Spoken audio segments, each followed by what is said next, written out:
name is Kevin McLaughlin. I'm the Dean of the Faculty here at Brown. I'm also a professor of English Comparative Literature and German Studies. And I want to thank David for inviting me to chair this panel. It's really an honor. And it was a great excuse to read David's book, which took an entire weekend, actually. I'm going to say a few words about the book very briefly, and then I'll introduce our panelists, who will each speak briefly for about 15 minutes on David's book, and then David will respond also briefly, and then I think we'll have plenty of time to take your questions and comments after that. I think you all know the book. David Kertzer's The Pope Who Would Be King, The Exile of Pius IX, and the Emergence of Modern Europe. As many of you know, David Kertzer's new book opens with the election of Pius IX in 1846 and closes with his death in 1878. As the Dean of the Faculty, I'm responsible for approving sabbatical leave, and so I was especially gratified to note that the archival work in Italy and in France behind this project is indeed impressive and scrupulous. When the assassination of Pellegrino Rossi in 1848 is described, Kertzer explains in a footnote the following: I have tried here as best I can to stick closely to the eyewitness sources and to avoid the many embellishments the story has acquired, close quote. He then goes on to cite at least 12 sources, many of them unpublished material from several archives. If you want to check, that's on page 376 of the book. As a scholar of 19th century European literature, Kertzer's account of Pius IX reminded me of some of the great French novelists who wrote during and about this period. Stendhal's The Red and the Black came to mind, the red of the secular king and the black of the religious pope. One thinks also of the Charterhouse of Parma. As presented in Kertzer's book, Pius IX expresses the fundamental social contradictions of this era, what Georg Lukács described in a famous essay as the typical character of protagonists in realist fiction that appeared during the years covered by the book. At one point, Kertzer characterizes the contradictions manifested in the rise and fall of Pius IX as driven by, quote, the incompatibility between the Pope's role as universal spiritual leader and as monarch of the Papal States, close quote. The literary scholar in me is also struck by the way Kertzer's style mixes the dramatic and the documentary aspects in his telling of the story, the combination of the romantic fiction and the novelistic truth that René Girard found at the core of 19th century European novels. Ultimately, as Kertzer moves to the end of his narrative and the realpolitik of the emergent Second Empire in Paris ends up determining the fate of Pius IX, one cannot help thinking finally of Flaubert's Sentimental Education, which is set in precisely these years. Having read Kertzer's book on the Pope Who Would Be King made me think that it would be a good addition to the course on 19th century the European novel that I sometimes teach. But today is for the historians, and we are very fortunate to have with us a panel of distinguished scholars who are well positioned to offer perspective on David Kertzer's new book from some of the broad contexts on which it touches. Let me introduce them to you now. As I said, each will have about 15 minutes. Our first panelist is Silvana Patriarca. She will serve as our expert in Italian history. Professor Patriarca received her laurea at the University of Turin and her PhD at Johns Hopkins University. She has taught at Columbia University and the University of Florida and is currently a professor in the Department of History at Fordham University. She specializes in the history of modern Italy. The author of the award-winning Numbers and Nationhood, Writing Statistics in 19th Century Italy, and also of Italian Vices, Nation and Character from the Risorgimento to the Republic. She has also edited the Risorgimento Revisited, Nationalism and Culture in 19th Century Italy. Our second panelist will be Kevin Madigan. He will be our expert on church history. Professor Madigan is the Wynne Professor of Ecclesiastical History at Harvard Divinity School. He received his BA from the College of the Holy Cross and his PhD from the University of Chicago. Professor Madigan is a historian of medieval Christian religious practice and thought. His book, Olivi and the Interpretation of Matthew in the High Middle Ages, was published in 2003, and his study, The Passions of Christ in High Medieval Thought, an essay on Christological development, was brought out by Oxford University in 2007. In 2008, Professor Madigan and John Levinson published Resurrection, The Power of God for Christians and Jews. In addition to his work on medieval Christianity, Professor Madigan also regularly teaches courses on the Holocaust and has published several articles on the Roman Catholic Church during the Nazi period. He is currently researching a book at the Vatican Archives on the treatment of religious minorities during the fascist period. Finally, offering a broader European perspective will be Omer Bartov, the John P. Birkeland Distinguished Professor of European History and Professor of German Studies at Brown University. Professor Bartov was educated at Tel Aviv University and at St. Anthony's College, Oxford. His early research concerned the Nazi indoctrination of the Wehrmacht and the crimes it committed in World War II. This work appeared principally in two books, The Eastern Front, 1941 to 1945, and Hitler's Army. Professor Bartov then turned to the links between total war and genocide discussed in his books Murder in Our Midst, Mirrors of Destruction, and Germany's War and the Holocaust. Professor Bartov has written several other important books, and his latest has, in fact, just appeared from Simon & Schuster. It is called Anatomy of a Genocide, The Life and Death of a Town Called Bukaz. So let me begin by introducing Professor Patriarca. Can you hear me well? So I'm happy to be here. It's not off, sorry.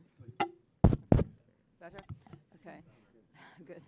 So I'm happy to be here to have the opportunity, I'm happy to have the opportunity to be here to present with these distinguished scholars David Kertzer's latest work. We saw each other a couple of years ago at the American Academy in Rome on the Gianicolo, which is, of course, full of references to the book. The book is full of references to the Gianicolo because it was actually on that hill that the fighting for the defense of the Roman Republic took place. And there is actually Porta San Pancrazio is right there.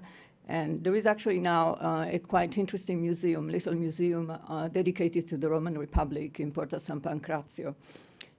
So I knew that he was working on a book that would talk, among other things, of the Roman Republic. So I was eager to see this book, and here it is, quite handsome. So this is a book that is constructed around the figure of the Pope, Pius IX, which is an old acquaintance of David.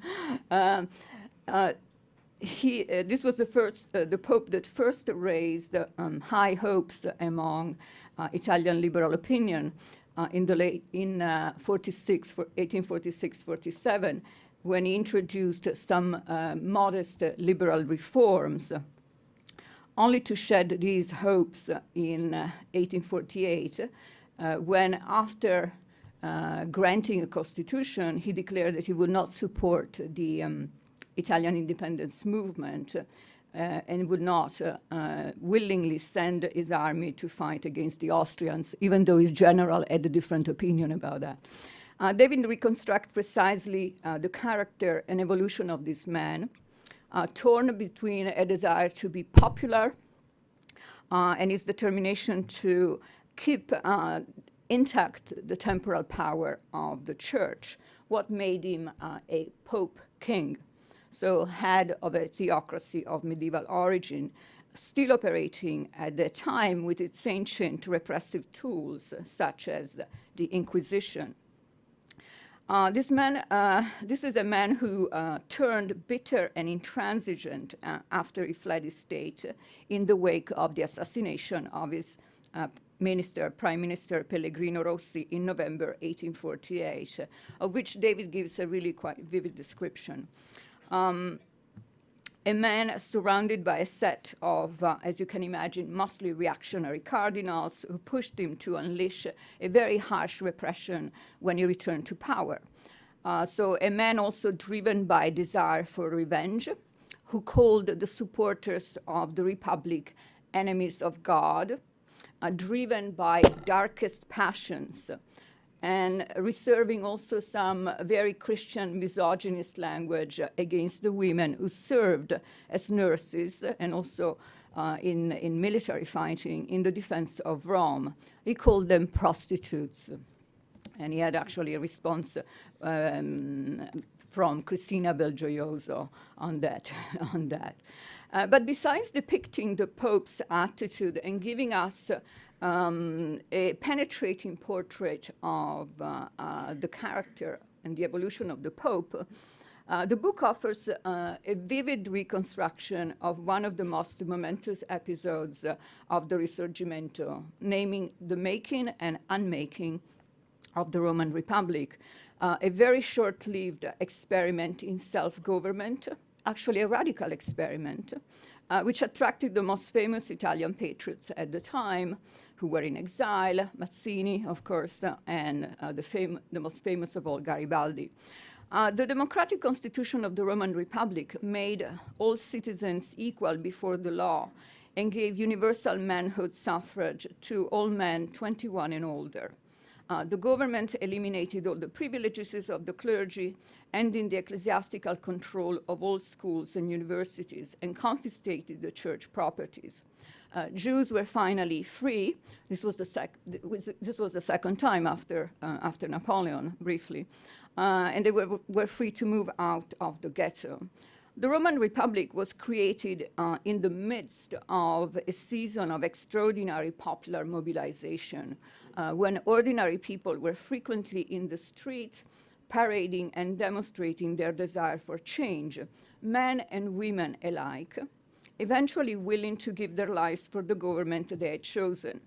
It is not the image we usually have of the Roman populace.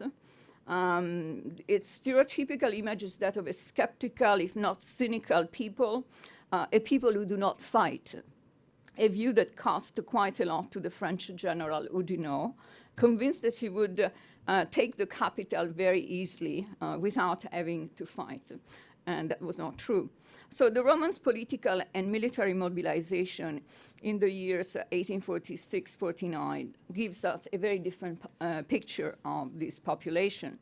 In one of the ironies of the story that David tells us, it is actually one of the ironies that the Democratic Republic ended under the canons of another just created Democratic Republic, even though it would not be democratic. Pretty soon it will not be any longer democratic, the French Republic. Then the Second French Republic, then under the presidencies of Louis Napoleon. Louis Napoleon, of course, was soon to become, after the coup of December 51, emperor under the name of Napoleon III. This was a man first popularly elected by a conservative electorate who was unwilling to face the end of his term and impose a dictatorial rule, which gave more power to the Catholic Church in France. Of course, along with the role of the French arms in the repression of the Roman Republic, we must recall also the role of the other armies, the Austrian army in leading the repression in the northern part of the Papal States, and the arrival also of a contingent of the Spanish army, as well as the army of the Kingdom of Two Sicilies. So what we see here, and what David describes very well, is this internationalization of the conflict, which took place at the time that the book chronicles very dramatically and in great detail, giving us precise portraits of the various European diplomats, actually there were also American diplomats there, and military men involved. The temporal power of the papacy could never have survived the winds of change that were blowing in Europe and in Italy in 1848-49 without the intervention of these foreign armies. The survival of the medieval theocracy in mid-19th century Europe depended essentially on all these armies. We need to remember, however, that along with the armies of states which went to put down the Republic, there were also the volunteers who went to try to help it. The book, of course, mentions the deeds of the most famous of all, Garibaldi and of his men, but we should also remember that there were others. There were quite a few French volunteers who went to help the Italians because they were ashamed. These were men of the left who were ashamed of the role that the French Republic was having in leading the repression of the legitimate demands of the Romans. And with them, there were also Poles and Hungarians who were also fighting, right, for their freedom at the same time. So it's really quite, a story that opens up to other people from other countries. One of the French volunteers was actually a follower of the socialist revolutionary Blanqui, who went to Rome to fight for republican and socialist ideals and against the clerical despotism, as they were calling it. This was an example of what historians call the diplomacy of the people operating in the 19th century against the diplomacy of governments. The presence of these international armies and fighters leads me to another observation about the merits of this book, namely that it shows well how the story of the Italian Risorgimento is not purely an Italian story. It is a European story, and even more than just a European, a story that must be told with a transnational, international perspective. Of course, this is the international character of the Italian Risorgimento is not completely new, but there is a whole new generation of historians now who are sort of pointing out much more the role of also non-institutional, non-state actors. I mean, the presence of, again, a very transnational type of involvement in the Italian process of, in what is called the First War of Independence. So, as it had been for centuries, Rome and Italy as a whole were the destinations of many travelers who left plenty of accounts of their visits. And among the illustrious visitors and supporters of the Republic, we must remember a woman that is mentioned a few times in the book, the American writer and feminist Margaret Fuller, who wrote dispatches, and she was probably the first foreign correspondent, the first woman to be a foreign correspondent for an American newspaper. She wrote dispatches on the Italian Revolution to the New York Daily Tribune. And she also is one of those observers who noticed how the revolution had changed the Roman attitude and how the repression of the revolution, the restored government of the Pope caused the, and the return of those that she called the Black Ravens, which are the Jesuits, of course.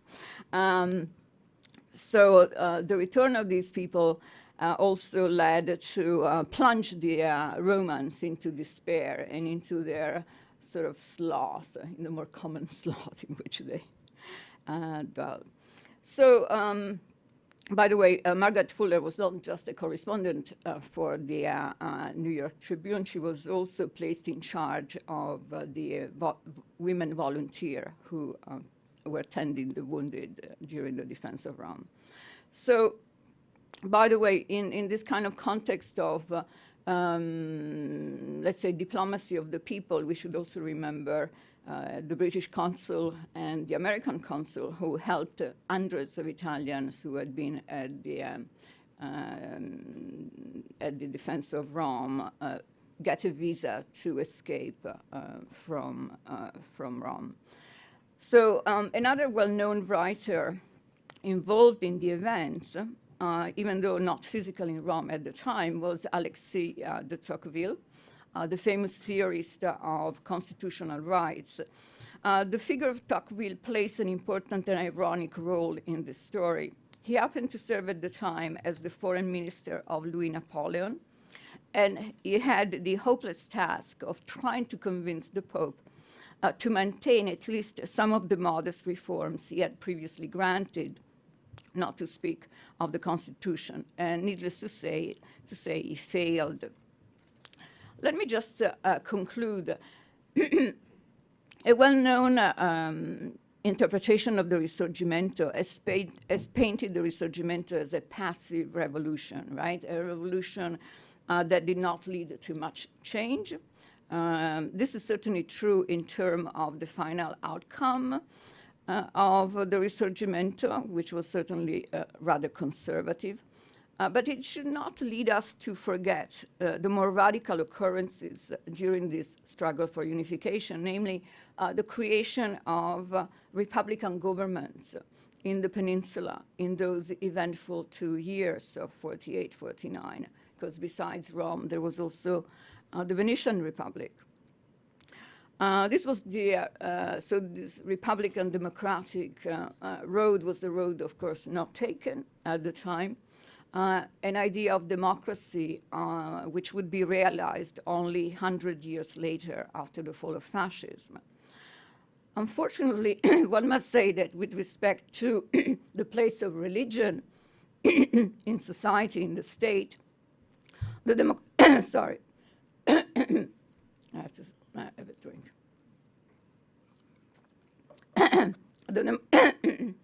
I hope I got at least I have a few lines to conclude.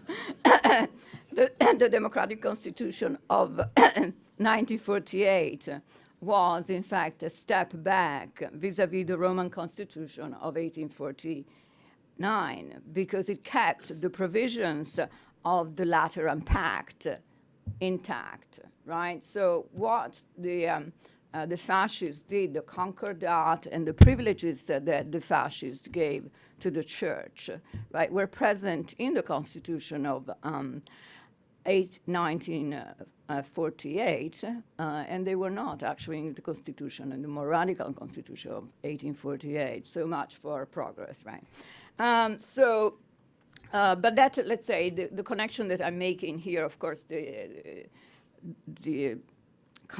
constituents, the founders, the founding fathers of the Constitution of 1948 and many other, constitutions in mind, but they knew also that constitution of that. So I'm not saying, however, that there is a direct legacy. There is, however, so this may be a distant legacy. There is, however, let's say, a closer legacy that may be seen in the events of 1870, right, which David recalled quickly at the end of the book, because the Romans did not forget the bloody repression of the Republic of 1849.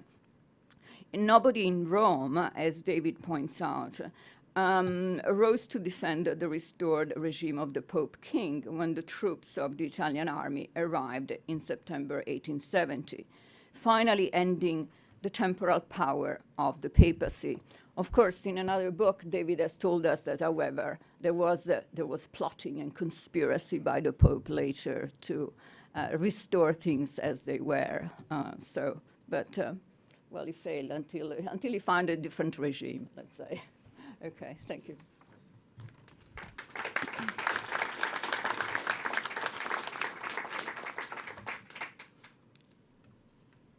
Good afternoon. Can everybody hear me? No.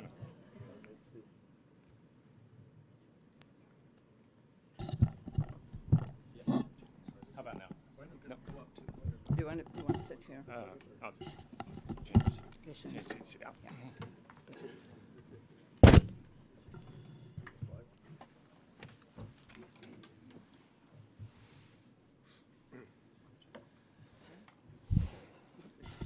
Good afternoon. I'd like to begin by thanking the Watson Institute for having invited me to participate in this event, and I'd like especially to thank David not only for his intellectual companionship over the past 10 years or so, which has been very real, but to express my gratitude to him and to Susan, and perhaps to some in the audience, particularly faculty in Italian studies, for so warmly welcoming my daughter, who's now finishing a happy sophomore year here at Brown. She's not in the audience today.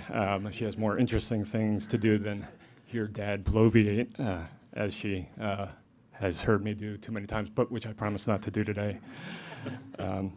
So I was last at the Watson Institute for the formal occasion on which we launched David's Pulitzer Prize winning book, The Pope and Mussolini, in the fall of 2014. And David is now writing not only so well, but so briskly that, as I wrote him in an email recently, that he's going soon to run out of grandchildren to whom to dedicate his fast-appearing books. So I've got 3 observations and 3 questions on this book.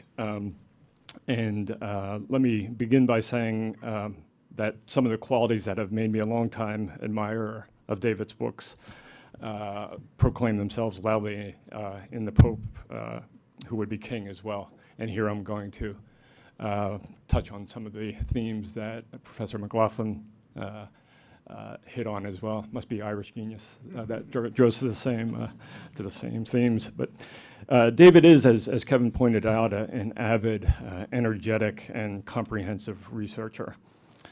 His quest for every last relevant archival folder is, I think, the quality that has allowed him to turn over new fields in familiar areas or unfamiliar figures, historical actors, to give us fresh views, fresh material on figures, even figures with whom we thought we were utterly familiar and about whom there couldn't be any more to be said, like, for example, Pius IX.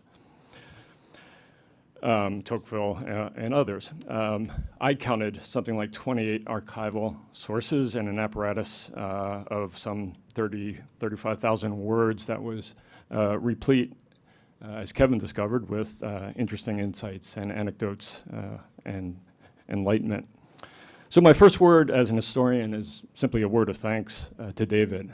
Reading is, among other things, a social transaction between writer and reader, and here the reader is rewarded, as always, by David, by the author's zeal and tenacity and even conscientiousness in research. And these are qualities that I regard, along with the clarity of David's prose, and not to mention its novelistic panache. I think Kevin was right on the money that this book, like all of David's book, does really read like a novel. I remember picking up The Kidnapping of Edgardo Mortara some decades ago now, and it was, I think, it was a history book, maybe the only history book that, excepting my own, that I could not put down, and I just really read like a novel, and really that's something about which that's something that you cannot say about too many historians. So my second observation, so one of the themes of the book expressed both explicitly and implicitly is the way in which various actors in various countries, in multiple respects, were, if I might put it this way, living in parallel universes, or to change the trope, living out of time with one another. Okay. Nietzsche, I think, had a word for this that Omar can probably retrieve that, but that I cannot. That's a word, Kevin. You want to say it out loud? Yeah, I would mangle it, so it's better that somebody else pronounce that. So, but one way of understanding this book is to frame it as a story of the ways in which Pope and Church strove to hold on to medieval forms of governance in the teeth of opposition from actors, including Italians, who are motivated by political ideas and ideals that are obviously modern, right, in origin. At the same time, the Italian Catholic Church, which David describes rightly, I think, as medieval. As a medievalist, I hope I'm right about that. But at the same time, the essentially medieval Italian Church and Catholic Pope were supported militarily by France, where, of course, the revolution had swept away, at least for a time, the political and religious order of the Ancien regime, introducing, as you well know, new ideas of religious freedom, freedom of speech, of press, separation of church and state, and so forth, all of which were then in turn condemned by Pius IX, most famously in the Syllabus of Errors, but in other writings as well. That French military, and here I get onto some of the themes that Silvana spoke about, that French military, ironically, had been used to crush the fledgling Italian Republic, to dissolve constitutional rule and to revivify the medieval government. And then defending the restoration, the clerical restoration and the monarchical rule of the Pope to the French National Assembly was none other than Alexis de Tocqueville, right, champion of democracy. I could go on, but David's book brings out better than I could rich and multiple ironies of this narrative, okay? My third observation has to do with Jews and anti-Semitism, and I want to hasten to say that this is really not a book like The Pope Against the Jews, for example, about anti-Semitism, okay? Nor is it really a book about Jews living in the Papal States of Pius IX was, as of course the kidnapping of Edgardo Mortara was.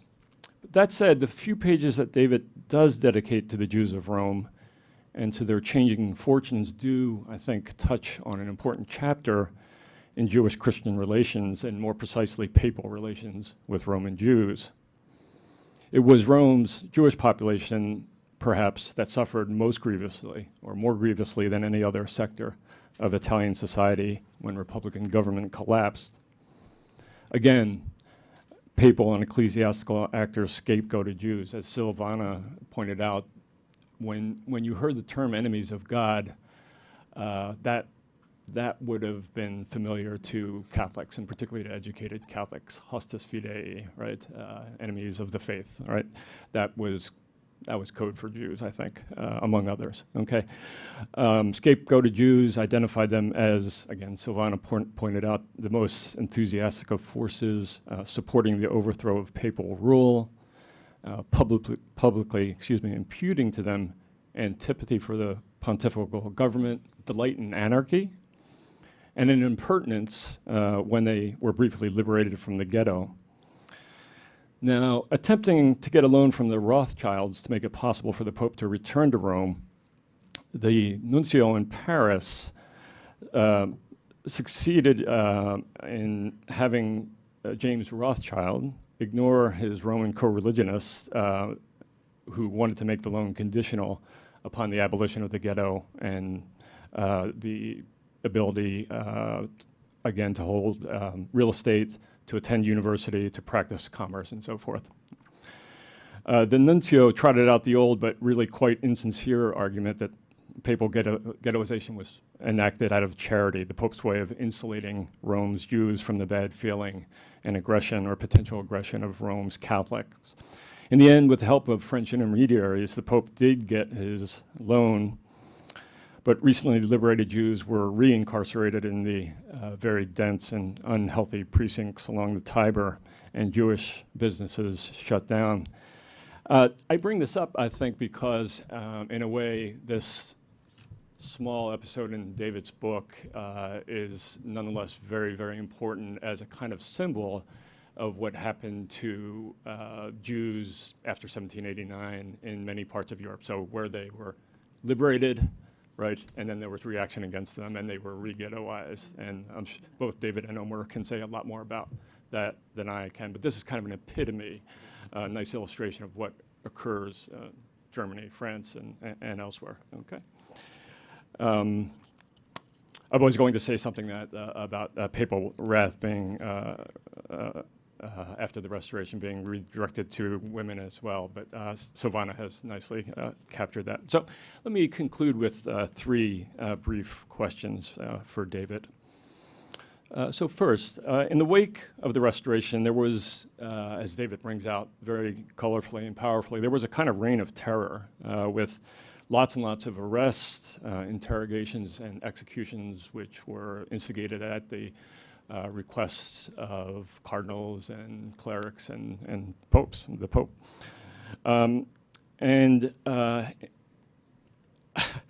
As a Catholic, this just, I've just got to be frank, and this just really disturbs me. It seems to be a case where it wasn't justice, just justice trumping mercy. It was a lust for vengeance and violent vengeance that trumped mercy. Some men, as David tells us, condemned to death, appealed to the Pope for clemency, but the Pope, right, the Vicar of Christ, refused. Some died at the hands of papal firing squads, who in one instance had to fire 3 times to ensure the job was done. The loss of a guillotine, Dave points out, ironically, was actually more painful for this group of men. And I'm wondering what David makes, or if he found it curious or ironic that a man who at least once delighted, right, in the praise and adulation of the Roman people would antagonize those who had once lavished him with love, especially given that Christian clerics who were involved in this violent suppression of the Republicans would soon be offended by, of all things, the nude sculptures of Rome, and at the same time pursue vengeance with such fury and such lack of mercy. My second question has to do with David, your third look, each through a different prism at the pontificate of Pius XI. So David has studied this man as the guardian and the kidnapper of Edgardo Mortara, as a prisoner of the Vatican, now as a pope who would be king. And I'm wondering what, if anything, David, your latest research has added to how you see the man and his pontificate, or whether it's simply deepened your convictions about him. Obviously, you bring us new stories about him, but I'm wondering how, the various angles on which you've looked at this man and his pontificate has changed your mind or added to your perception about him. And finally, and those of you who read the newspapers and popular magazines will know this, David recently had an important article published in the Atlantic Monthly, which was then reported on by AP and the New York Times and the Washington Post. But the publication of David's book oddly coincided with a book review published by a priest in Boston's Diocesan Seminary that was intent on defending Pius IX's decision to baptize Edgardo Mortara and to take the young boy from his parents. And the author of this piece, a priest, explicitly said that his reason for doing so was his awareness that Edgardo would soon be made into a movie, speriamo, we hope, by Steven Spielberg, and he wanted to make sure that the enemies of God did not misunderstand Pius XI and wanted to justify Pius XI's, Pius IX's, I'm working on Pius XI, it's hard to keep these guys straight. Pius IX's, he was anxious to justify Pius IX's kidnapping of Edgardo Mortara and to explain why it was necessary and so forth, and why he still thinks it was the right thing to do. In any case, I'm wondering what David makes of not just this article, but of a general trend that we see on the Catholic right that seems to me something like nostalgia, certainly for the pre-conciliar order, by which I mean the order before Vatican II, but I'm tempted to say the pre-revolutionary order, or even the pre-conciliar, pre-Vatican I order, okay?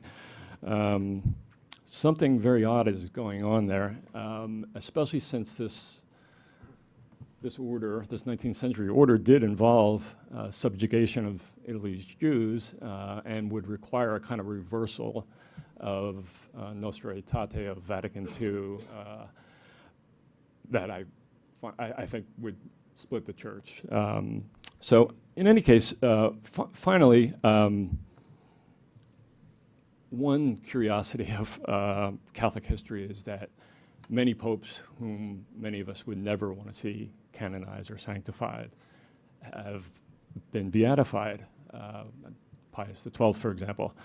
But Pius IX, too, has been beatified, and I'm wondering what David makes of that.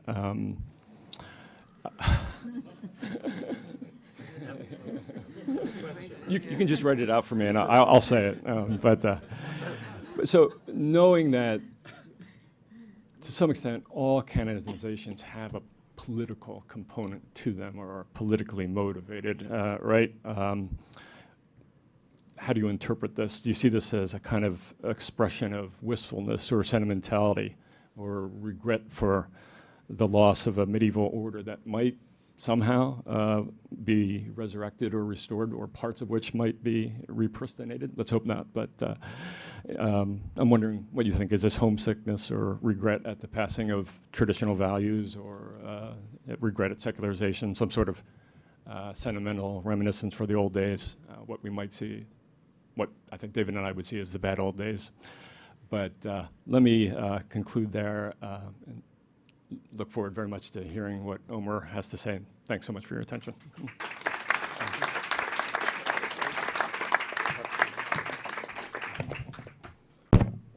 It's working. Yeah. Okay. Thank you for having me here. Thank you for also giving me the opportunity to read this book. And I'm really glad, David, that there's so many people here. It's fantastic. So I want to start by saying something about writing history, because as some of us historians know, many of our colleagues, often ourselves, write very good history that very few people can read, and that don't penetrate directly into the public. It's usually transmitted. If we have something important to say, it's transmitted to the public through other media. David does not have that problem. This is really extremely well written, simply as a narrative. It has analysis, it has a great deal of documentation, as has been already mentioned, and it's obviously based on a great deal of research, but it's written very well. And that's an art. And David was not even trained as an historian.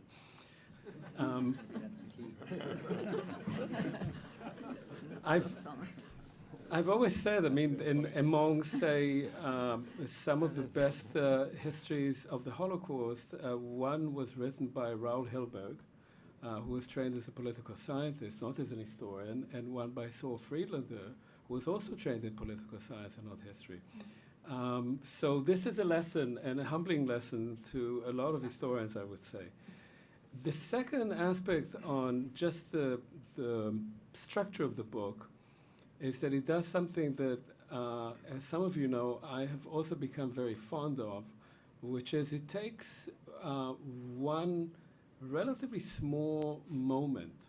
It's one pope, and it's really about 5 years, most of it, 1846 to 1850, 51.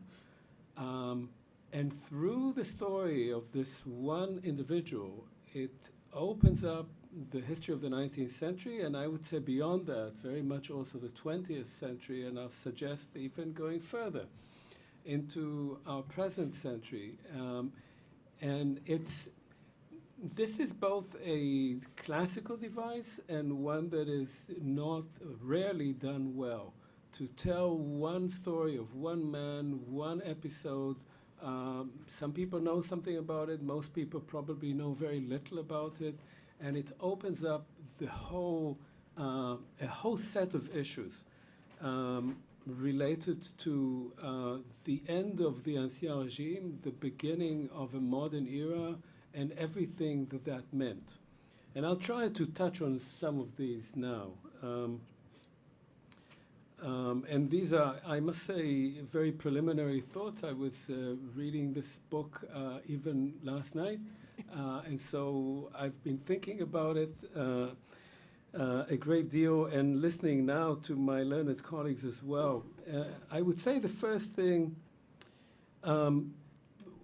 we have, as Silvana was saying, we have here a character who moves between liberalism, between being open to something new and moving back to something very old and established.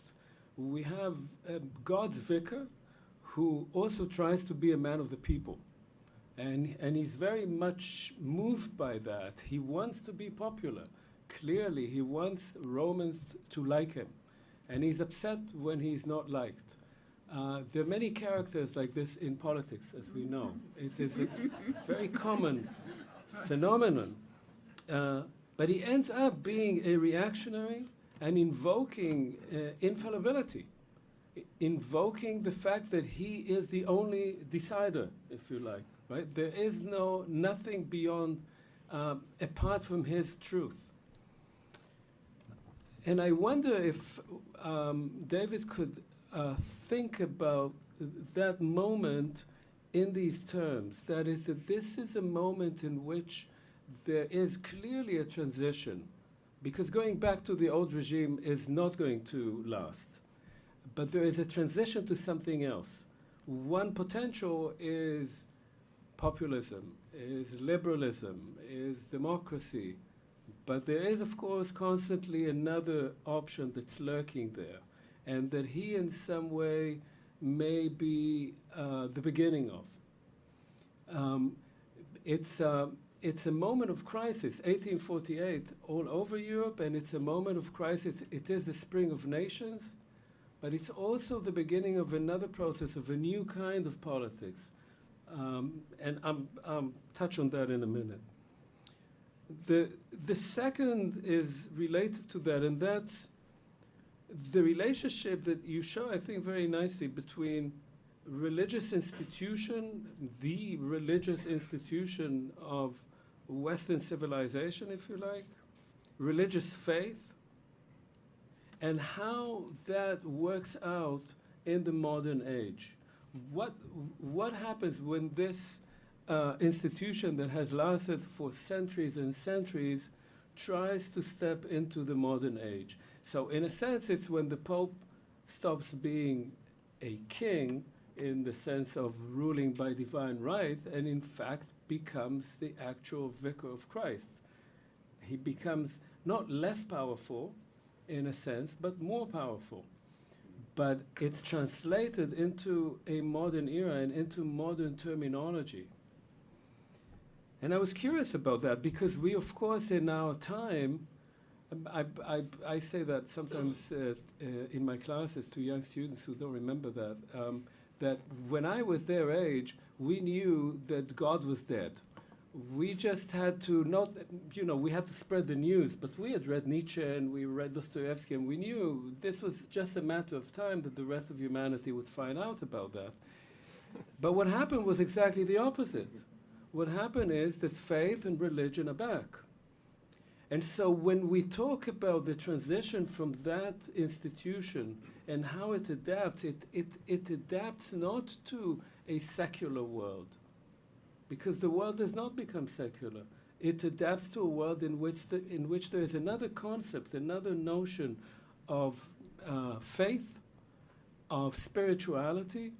I'm always struck in East Asia, where I go sometimes, that I hear people who have converted to Christianity saying that what they were missing in their culture was spirituality.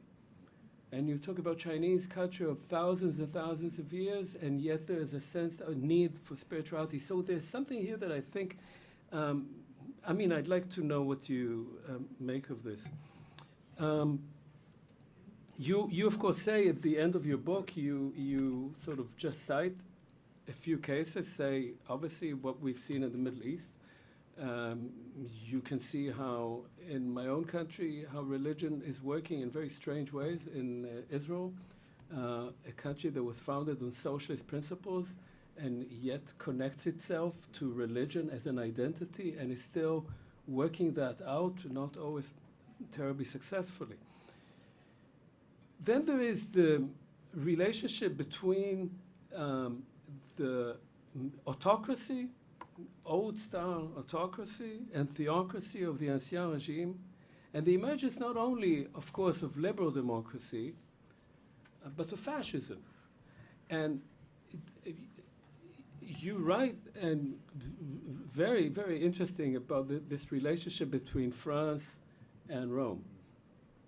And I kept thinking about the 18th of Brumaire, that this Louis Napoleon appears in Marx's famous essay as the man who invented a new kind of politics. And that is subsequently translated by more modern interpreters of Marx and of Louis Napoleon as proto-fascism. The ability of this new type of political leader to appeal to the masses, to promise all groups of interest what they want, to use the media of the time extremely savvily, to use militarism and nationalism and a legacy of the grand history of France extremely well. And so this encounter between France and the Pope could be seen also as an encounter between the old type of autocracy, the old kind of religious institution, which is under threat and will not last the way it was and has to adapt, and the adaptation to modern politics that you see first in France in 1852 with Louis Napoleon, and then you see in Germany and in Austria in the latter part of the 19th century this kind of populism that always appeals also to elements of faith, but they're not always elements of faith within the old cast of what faith means. And there is, of course, also adoration of a leader. So this leader who is both, just like this Pope wanted to be, both a man of the people, loved by the people, and above the masses, someone who can speak to the masses. So there's some very interesting dynamic here that I'm just curious if you can say more about.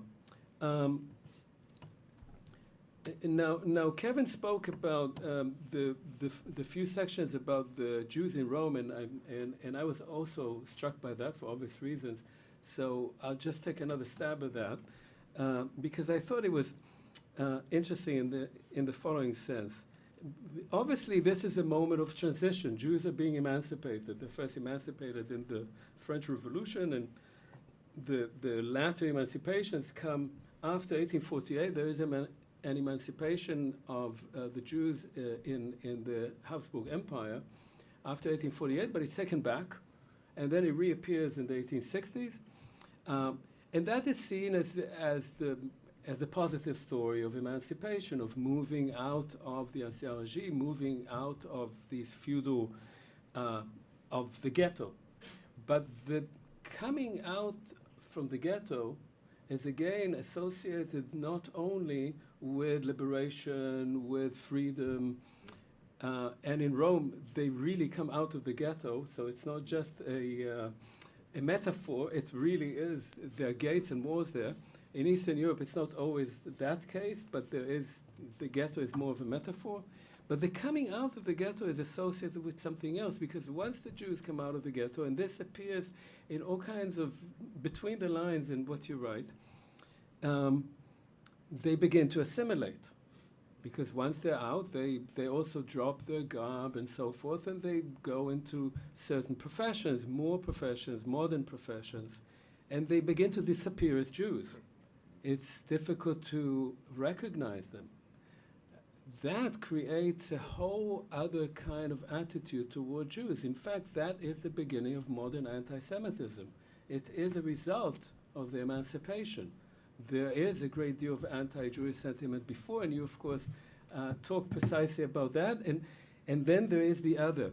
And that moment of opening up the ghetto and then closing it down again is the moment that creates something else. Because what, as you describe, and it's just a couple of lines there, but I thought they were really striking. Once they are brought back into the ghetto, the argument is that they had been complicit in the revolution. Right? That's why they send in the police, and they go to look for theft or other signs of complicity. That, of course, is something that you see throughout the 20th century later on, right? That is what the poets call the Judeo-Communa, or Judeo-Bolshevism. This is the association of those Jews who come out. Once they come out, where do they go to? They go to undermine our society. And they could not do that as long as we kept them in the ghetto. But once they come out, and our society is precisely in this change that begins in 1848, symbolically. It of course begins also with the Industrial Revolution, but 1848 stands as a great political symbol. That is the origin of this kind of view of Jews. It's the insidious element that cannot be recognized because they've come out and they've infiltrated our societies, and our societies are constantly in danger of revolution, constantly in danger of being undermined because these secure, ancient edifices of the Ancien regime, of feudalism, have gone because we've broken down these walls. So I think I'd be curious to hear a bit more about that. There is, of course, the old style, which is with Rothschild and buying off good behavior toward the Jews by giving money, but it doesn't work in this case, right? And I think it doesn't work also because the court Jew, the Hofjude, is passé. Something new is happening, and instead some of these Rothschilds begin supporting settlement in Palestine instead.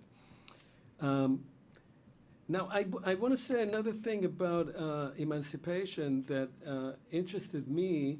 I have another 2 minutes or so, right? Yeah. That interested me when I was studying Eastern Europe, because emancipation, of course, is on a much larger scale. It's the emancipation of the masses, particularly the emancipation of the peasants. So, and you see that very much in Eastern Europe, in the Austrian Empire. That emancipation of the masses is also, in that sense, the beginning of new nationalism. That is when nationalist rhetoric, which exists before, can find the battalions that it can mobilize. It's when the peasants are liberated from serfdom, but beyond that remain poor in abject conditions. And what the nationalists do is appeal to those masses to now provide them with a national identity, to now tie them to something else, to something new. And those people who are now being gradually educated, gradually being nationalized, are the masses who will be the main movers of 20th century history. And so when you talk about this moment of emancipation, to my mind, it is very much double-faced. It is an emancipation into democracy, into freedom, into liberty, and it is an emancipation that provides the critical mass of humanity to create the regimes of the 20th century that were all about dehumanization, about subjecting people in the name of nationalism or other ideologies. Okay, no, so just the last comment. So obviously I think all of us, including David, were thinking about this Pius in terms of Pius IX, in terms of both Pius XII and John Paul II. And it seems to me that these three characters, maybe you have written about it, and if not, maybe you will. They are three individuals who are at three critical moments of modern history. One is right at the beginning, 1848. The second is during World War II, at the biggest crisis of Western civilization, in which I think you say, and I agree, fails miserably. It's a colossal moral failure beyond anything else. And John Paul II, which is the end of communism, which is the end of the post-war era, if you like, and the beginning of something that we are stuck in right now, and we don't know where it's going. And I wonder if you could think a little bit for us about the relationship between those three individuals and the role they play in history. Because Pius IX appears as both a victim of the circumstances of his time, to use a term that was used by post-World War II judges when there were indictments of former Nazis. That's the term that was used. He is in many ways a victim of circumstances that are not under his control, but at the same time he is a very active individual. The same is with Pius XII, and the same is with John Paul II. These are three men who had also a great impact on their times. And they happen to be all popes. So I wonder if you can say something about the mix between them. Okay, thank you.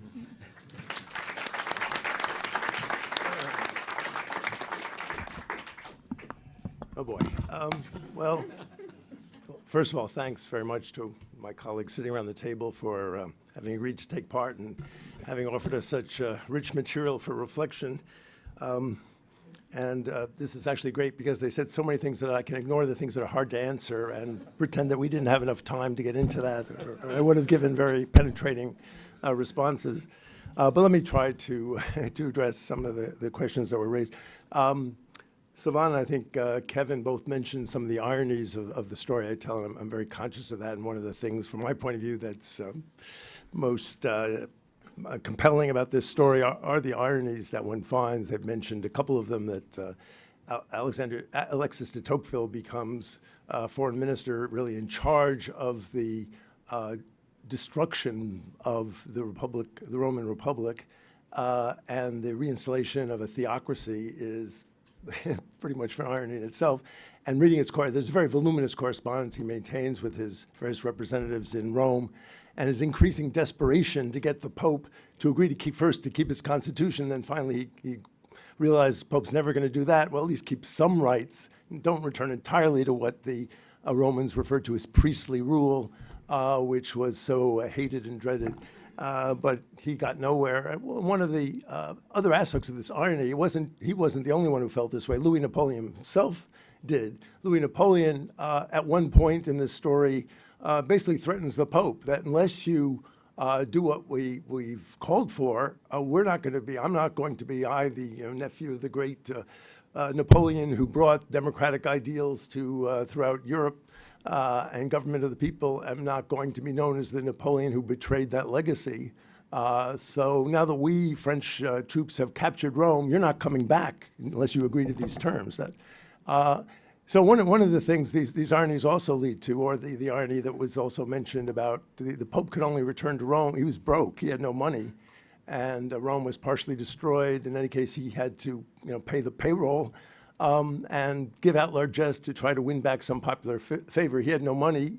He, in fact, didn't return. The French were desperate to have him come back. He wouldn't come back. He was in the kingdom of Naples in the south, and could only come back, he thought, when he had sufficient funds for this purpose. And there was only one source of those funds, apparently, in Europe at the time, the Rothschilds, the Jewish Rothschilds.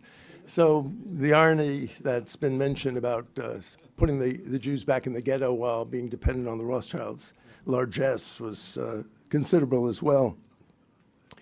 The point that Savannah made about this being an international story, it's interesting as we think about at least Kevin's, McLaughlin's introduction about, we're going to look at this from various perspectives. There's an Italian history part of this, a church history part, a kind of larger European story of 1848 and its legacy, all of which I hope are part of the book. But one of the things I discovered in doing this book was how fractionated or fragmented historians seem to be, certainly in Italy and to some extent in the United States. That is, there's a tradition of this history in church history, and there's a tradition, at least in Italy, in a more patriotic secular history. And the two don't come together, including in their sources. So the church historians largely use church sources, and the patriotic historians generally wouldn't be caught dead in the Vatican archive. And for the most part, neither bother using the French archives as well. So even though the French are a major part of this story. So it's trying to bring these different histories together. It was kind of the challenge of this book. And as Savannah mentioned, it's very much an international story in so many ways, and a story of international power politics. Fair amount has been said here about the Jews, as both Kevin Omer mentioned. The Jews are kind of a thread throughout the book, but not a major focus of this book.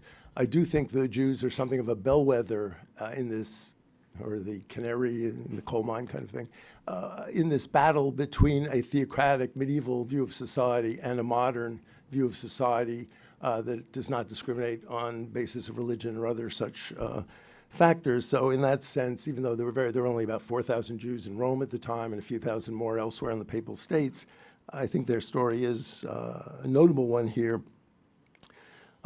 Question of how I see Pius IX now. Some may accuse me of being obsessed with Pius IX. I wrote this book 20 years ago, The Kidnapped Edgardo Mortara, and returned to him now in a kind of major way. And one of the reasons I returned to him actually was because I found his figure curious, interesting. Obviously, I would argue he's the most important pope in modern church history, but complicated in a way. In some ways, he was a very simple man. Kevin, you mentioned the literary figures who were writing in this period, many of whom were quite concerned with what was going on in Rome at the time. And Victor Hugo, who was also a member of the National Assembly, curiously said the Pius IX was like a simple country priest. And a man who I don't think has been mentioned yet, his number 2, his Secretary of State, Giacomo Antonelli, who is a cardinal, of course, but not a priest, was, according to Victor Hugo, like the Pope's, quote, unsavory bodyguard. So the personalities here and understanding are challenged to understand, and Pius IX first among them, perhaps. When I realized, if you look just at this later history, you tend to focus on the Pope as reactionary, but this earlier period where the Pope was seen as the great hope, a kind of hope in 2 ways, a hope to modernize the Papal States, to end priestly rule, to give constitutional rights and so on, but also the hope to unify Italy. Italy at the time was a patchwork of different kingdoms and duchies, and the whole Northeast was ruled by the Austrian Empire. And what united them, if not the Pope? They actually didn't speak the same language. Rather few could speak Italian.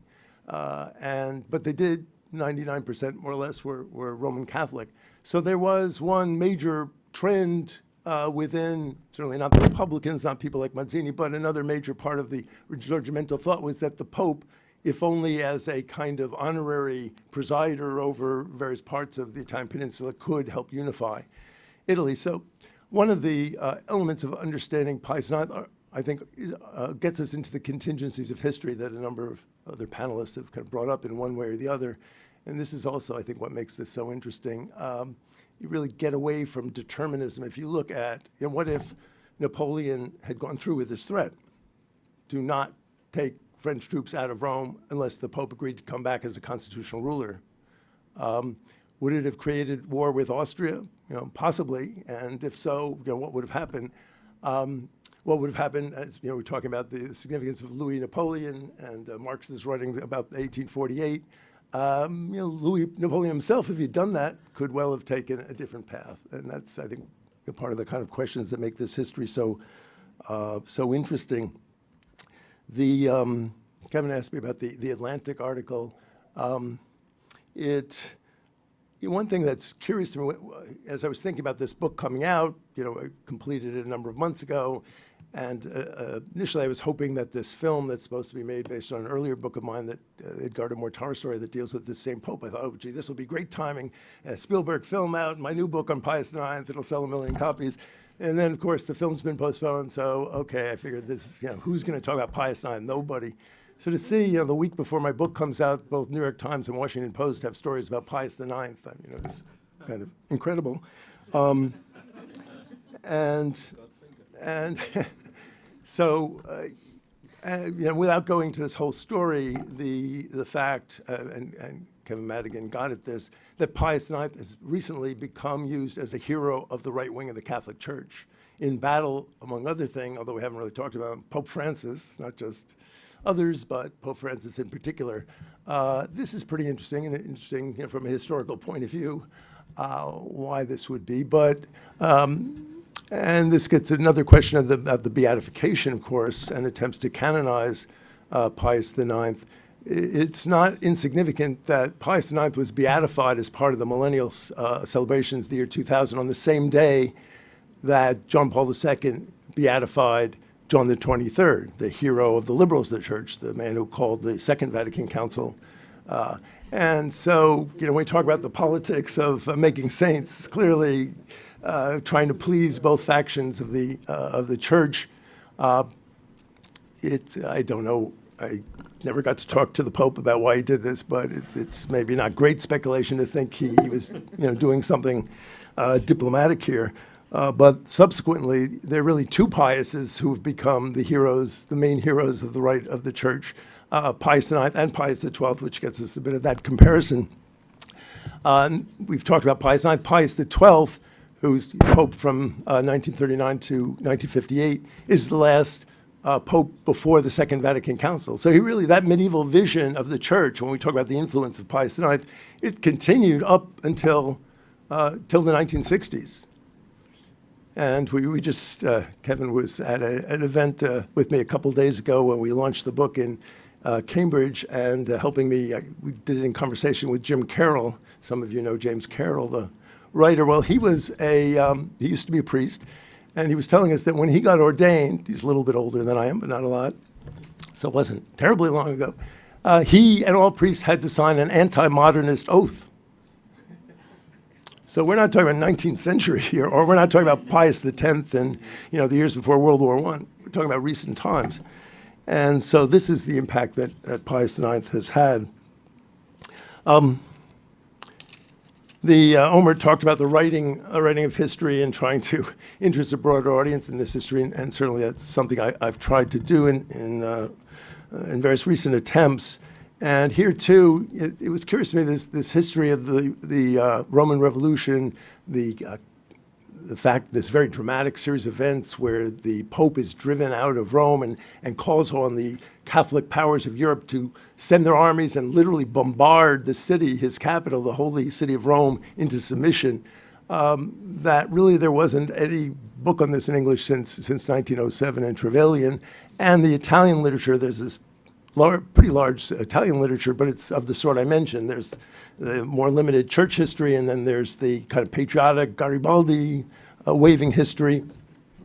But really, I didn't think anything that put all this together. It's also interesting to me how this history is seen almost as embarrassing in Italy. I mean, it's part of a larger story, that is the fact that Italy as a nation state exists because of a bloody war fought against the Pope.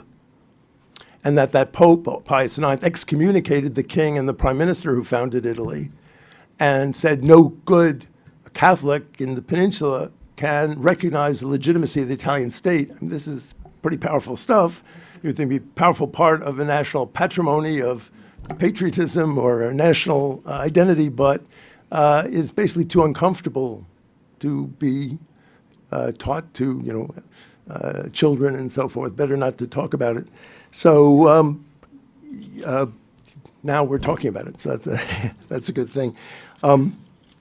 This larger story of the transition from autocracy and divine rule to the notion of popular sovereignty is a major part of the story, more general story of 1848, and certainly the story of the Roman Revolution as well. There is a question of whether the Risorgimento led to fascism. And there's a whole kind of historiographic debate about this. But one thing that's interesting here is, although perhaps I accuse Pius IX of embracing a medieval vision of society, which he did, still he actually did use certain aspects of modernity, maybe ironically there too.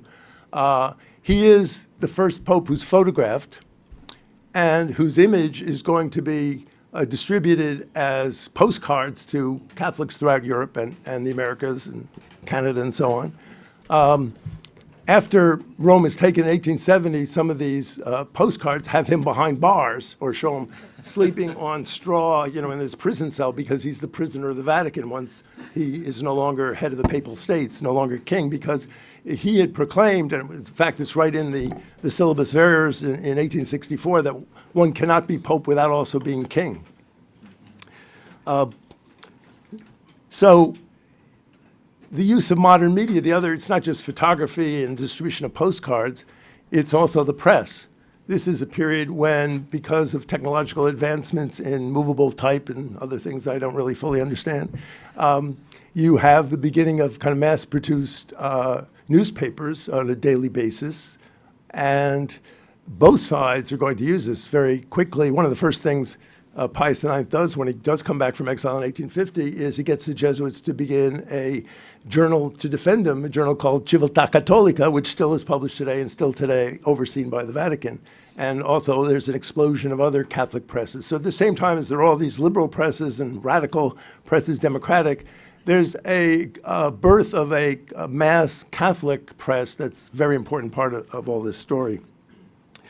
And the notion of the Pope as a figure to be of adoration, this also is pretty new stuff, actually. I mean, we think of it that it was always the case, and here we have someone who knows more about this than I do, certainly medieval days. But popes, was the person who was from the various aristocratic families of Rome who were fighting with one another and so on. But this person wasn't, what they looked like was not known. There were no images of them, weren't worshipped. People didn't hang up, likenesses of them in their living rooms. This began with Pius IX, and it would continue. Certainly, Pius XII was a similar figure. As I talked to Catholics who grew up, and I don't know, Kevin, maybe you could talk about this too, but who grew up in say, the papacy of Pius XII. He too was this object of adoration and beyond criticism for many Catholics. So, at the same time as the populist, political, secular movements, there's this kind of populist, if you want to call it that, or certainly hero worship, great man theory of the papacy that had not been around before either. And just maybe end with a word on Jews, because I want to be sure we have time for you to ask questions of any of us. The rabbis in the ghettos in Italy, and I imagine elsewhere that they existed, were not all that happy about the emancipation. And Omer, I'm sure, knows about this in other parts of Europe that I know less well, but certainly in Italy, where I do know, many of the rabbis were very worried about emancipation for exactly the reasons Omer mentioned, that insofar as the Jews weren't allowed to have any contact with Christians and were confined to a ghetto, you didn't have to worry, about the identity of the Jews as Jews. They didn't really have any choice, or very little choice. They could, in the case of, in Italy, accept baptism and so on, but that's another story. So the liberation of the Jews of Italy actually could be seen to be the beginning of their demise. I mean, putting it a bit strongly, but I remember I was at a presentation of a number of books on Jewish history in Rome, Italian books, and the audience were all, Italian Jewish historians and so forth. And I said, how come no one studied assimilation? There's no, as far as I know, history of Jewish assimilation beginning with national unification and the liberation, the emancipation of the Jews in 1848. There was mass conversion of Jews in this immediate post-Risorgimento period, very large scale, not to mention, of course, what happens with the racial laws and then World War II. So that the Jewish population of Italy remains small, in fact smaller, and a third of it aren't Italian Jews at all. They're Iranian Jews, North African Jews who, escaping, fleeing their own persecution, have come to Italy. So there's an irony there, I guess, as well. So on that irony, maybe I'll end for the moment.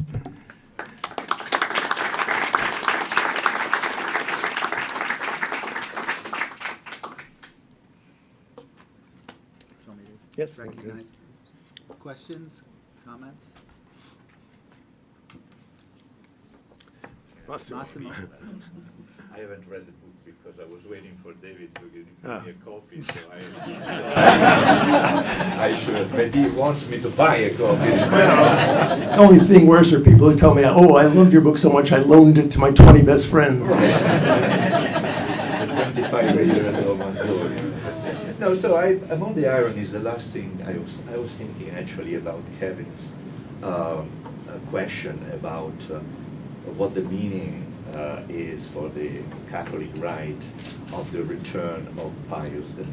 And this is a genuine question, because I'm not versed into, I'm not familiar, let's say, with the debates, internal debates of the Catholic rite, but reading the general moment we are in a sense, in Italy and elsewhere, etc., I wonder how to interpret that popularity, whether as a nostalgic thing, an element in the reconstitution, if you want, of all the elements of the clerical fascism, if this is to use a formula, or something that is even more subtle, has to do with populism as well, but perhaps the how do you say, the destructive forces, the anti-nationalist forces that are still questioning the way that the Italian unification actually happened. So there, which, or perhaps all of them, but I was genuinely interested in hearing what,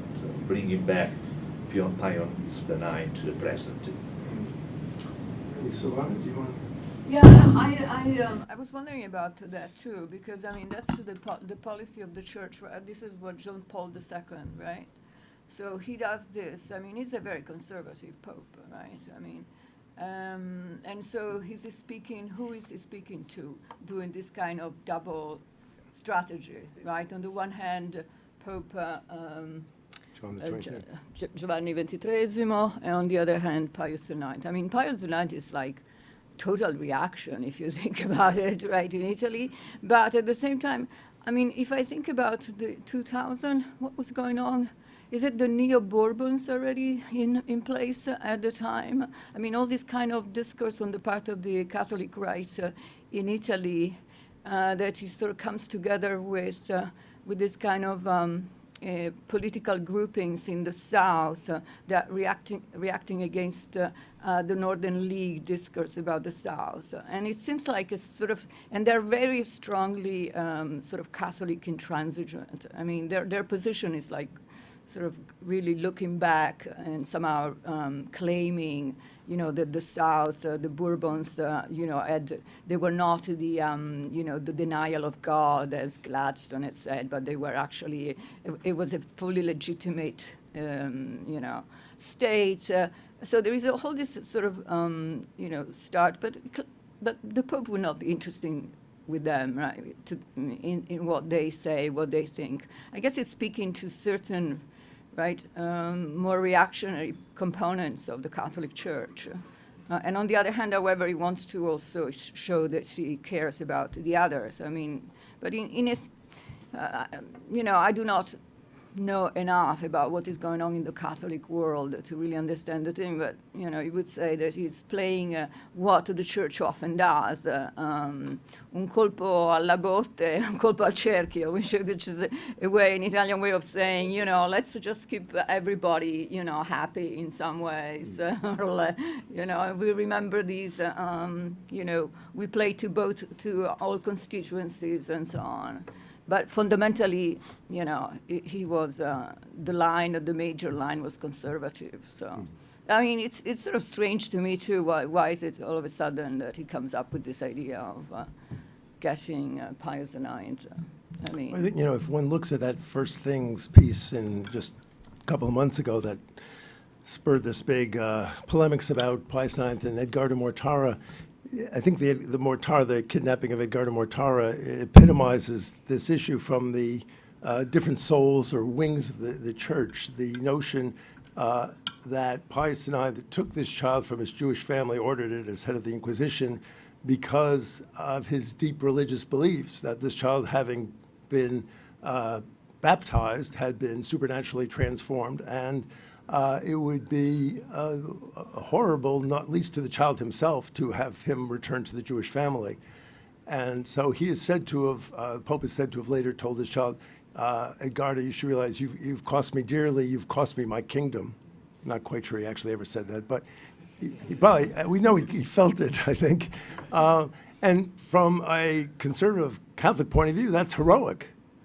And a lot, you know, you don't have to read Ross Douthat these days to see this same thing, that it's secularism, that's the enemy, And we need to have timeless verities that guide our judgments and not be buffeted by, as Pius IX was early in his regime, by desire to be loved by the people, by popularity, and therefore, divorce, gay marriage, and all the rest of these hot-button issues. Yes, it's going to be unpopular, but, and so you can see the role Pius IX plays there. I don't know if Kevin. Yeah, Massimo, that's a fascinating question. I would say that, at least in the case of Pius IX, I think, and the sort of nostalgia for what he symbolized or what he represented, I think that grows out of a kind of broad disenchantment with what I'm going to weakly call modernity. But I'm also going to push modernity back beyond 1789 all the way to 1517, because I think that's where the old medieval order really did begin to break down. And I actually happen to be working with David's help on a kind of Protestant invasion of Italy under Mussolini, which undid the papacy. It just drove them mad, as David knows. And so one thing, but it's only one thing that I see going on is sort of the dislocation of Catholicism as the sole verity, as the sole religious verity. So the documents that I read from the 20th century describe American and British Christian missionaries as heretics in medieval terms. I think, again, just more quickly, some of the things that I see associated with this kind of disillusionment with modernity. David mentioned some of them. Omer's absolutely right that secularization has just not quite occurred the way we expected. That said, I think Omer would agree that if you go to Europe and particularly France and Italy, Western Europe in particular, and it's now happening increasingly in the United States, just the secularization of society, the atomization of society, individualism,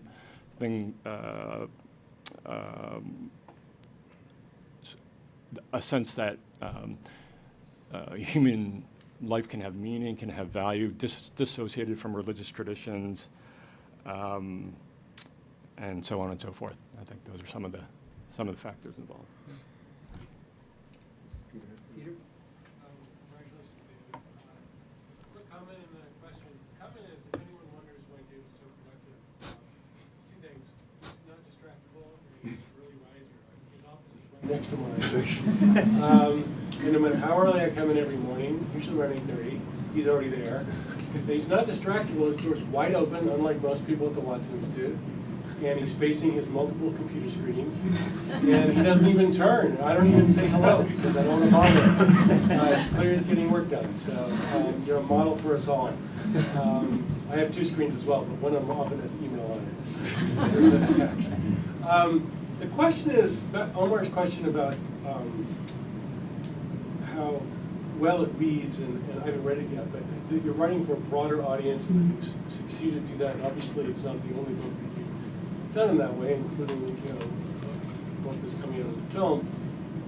What are your thoughts about that as an aspiration for academics? And do you think disciplines can actually facilitate that, or is that inappropriate? And in your case, I'm wondering, is it partly you've chosen a strategy of character-driven narrative, which is only applicable to some disciplines? Certainly in political science, that's a totally no-no, character-driven narrative. But any book agent will tell you character-driven is the latest. But clearly that seems to be a strategy you've chosen. I wonder how conscious that is. Yeah. Well, thanks for the testimonial about my work habits.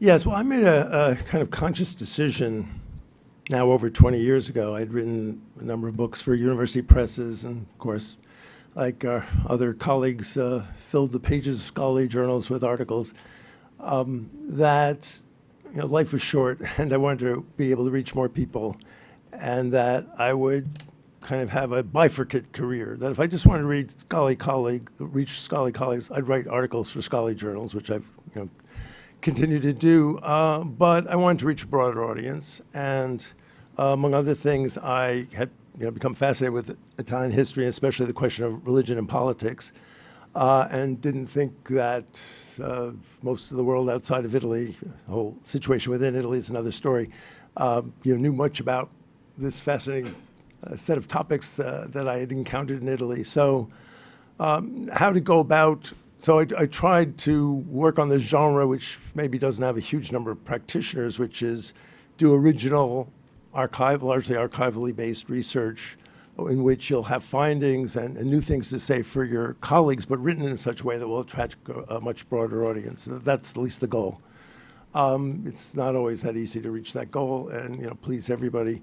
And even that Edgardo Mortara book that somebody said something nice about, you only remember negative things that people say in reviews, you never remember the positive. Remember that book, which generally got fairly kind reviews. The Cleveland Plain Dealer said, the story, the character-driven narrative is great. This kid is taken from his family, the family's desperate to get him back. But Kertzer then bogs everything down by giving all this background about the Risorgimento and the end of the papacy and temporal power. Oh my goodness. So, you're never going to please all your readers that way. And so you will still have people writing, oh, this is heavy going, and so, the character-driven narrative, you're right. If you talk to agents, you talk to book publishers, there are kind of two things. One, it's much better if you're dealing with Americans, if you want to sell a book in the United States. The old adage about the headline in the newspaper about the great earthquake in China where, 2 million people die, and the headline in the New York Post is, a man from Brooklyn injured in earthquake, and the sub-headline, 2 million Chinese die,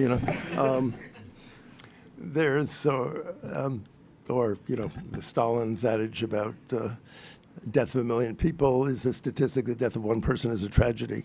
So, how to do that while trying to tell the larger story and deal with these larger forces, I think that is a trick. And it may be other disciplines, the kind of material that are dealt with lend themselves less, perhaps. It's interesting, however, in history, unlike perhaps political science or unlike my other discipline of anthropology, there is more of a tradition of top scholars. I think of our own Gordon Wood in history department here, doing important research that comes out in the form of books that are read by American history. American history, yes, exactly. Well, this is what I said. It has to be an American in the story.